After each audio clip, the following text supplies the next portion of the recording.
Célébration de la fête du travail le 1er mai 2022, le Premier ministre salue les efforts des travailleurs en faveur de la paix dans le pays.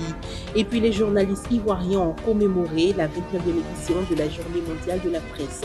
Enfin, le Conseil de sécurité de l'ONU apporte son ferme soutien pour une solution pacifique en Ukraine. Bonjour à tous et bienvenue dans le récap de l'information sur Royalty TV. La Côte d'Ivoire a célébré le dimanche 1er mai la fête du travail. La cérémonie a eu lieu à la primature d'Abidjan Plateau. À cet effet, le Premier ministre Patrick Achi a indiqué que le gouvernement et les travailleurs ont œuvré ces dernières années à la préservation de la paix dans le pays grâce à la signature et à la mise en œuvre sur la période 2017-2022 d'une trêve sociale qui a nécessité des efforts partagés. Il a également assuré les travailleurs que le gouvernement ne ménagera aucun effort pour conduire avec eux les discussions approfondies sur leurs doléances et tous les sujets d'intérêt commun dans le contexte qui est celui de la nation afin de lui apporter des réponses idoines. Aussi, la communauté musulmane a été appelée à capitaliser les acquis du Ramadan.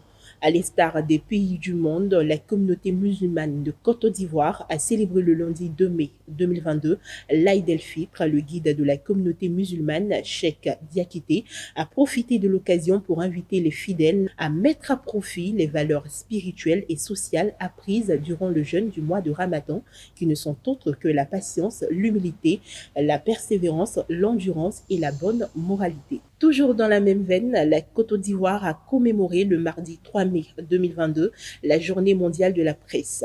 À l'occasion de cette 29e édition, les organisations de la presse et des professionnels des médias ivoiriens ont fait l'état des lieux de la presse en Côte d'Ivoire, marquée par la précarité, les interpellations et les violences contre les journalistes. Le président de l'UNJCI, l'Union nationale des journalistes de Côte d'Ivoire, Jean-Claude Koulibaly, a conseillé qu'il est temps pour les journalistes de saisir l'opportunité de l'avènement de l'Internet et de s'y adapter, car, dit-il, il faut réinventer l'écriture journalistique pour l'adapter à la consommation rapide des internautes qui sont assaillis d'informations venant de tous horizons. Toute autre chose à présent, lutte contre la cherté de la vie. Le gouvernement a annoncé le gel sur une période de 3 mois à compter de ce mois de mai. Les droits de douane exigibles sur les importations de blé afin de maintenir le prix du pain, denrées de première nécessité et de préserver ainsi le pouvoir d'achat des consommateurs. Cette annonce a été faite le mercredi 4 mai à l'issue du Conseil des ministres. Il faut dire que cette mesure entre dans le cadre continuel des efforts que le gouvernement mène afin de lutter contre la cherté de la vie. On part maintenant en santé. Le ministère de la Santé, de l'Hygiène publique et de la couverture maladie universelle enregistre 8 nouveaux cas de Covid-19 sur 903 échantillons prélevés, soit 0,9% de cas positifs, 9 guéris et 0 décès. Le ministre Pierre Demba invite toutes les personnes de plus de 12 ans à se faire vacciner dans les centres de vaccination. Pour rappel, la vaccination contre la Covid-19 est gratuite et volontaire. Un mot de sport maintenant, l'homme d'affaires Idriss Diallo prend la présidence de la FIFA après 16 mois de normalisation.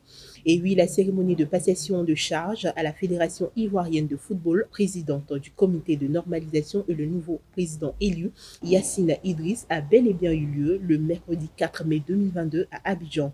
Au cours de son intervention, l'homme d'affaires a appelé tous les acteurs du secteur à se rassembler quel que soit le bord, pour développer le football ivoirien.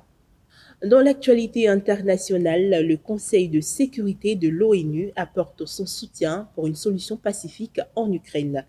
Et oui, le Conseil de sécurité de l'ONU a appelé à l'unanimité le vendredi 6 mai son ferme soutien à la recherche d'une solution pacifique en Ukraine dans une première manifestation d'unité depuis le début de l'invasion russe de ce pays, où 50 civils supplémentaires ont été évacués de Mariupol, une cité portuaire assiégée.